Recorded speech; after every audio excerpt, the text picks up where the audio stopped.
Hello, I'm in a 2015 Buick Encore, and today I'm going to show you how to add coolant. So first you open the hood, and then towards the front here you should see your coolant reservoir.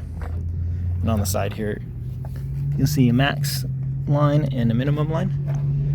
So here's your max. So you do want some air gap, so you don't want to fill all the way to the top.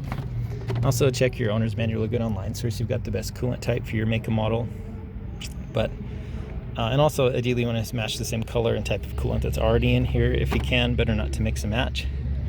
But when you're ready to add, double check that your vehicle's turned off and cooled down. Since the system works under pressure and this liquid can get to a boil, you don't want to risk a bunch of poisonous liquid to bubble onto you. But when you're ready, just unscrew this cap, and with a funnel or straight from your diluted coolant jug, just fill as needed to run that max line, and then screw this back on nice and tight when you're done.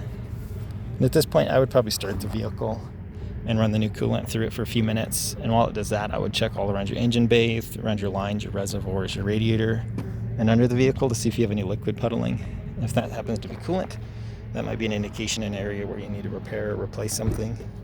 And a way to tell that apart from, say, water condensation is it should have, for coolant, it should have a slight coloration to it. It should have a slight sweetness smell.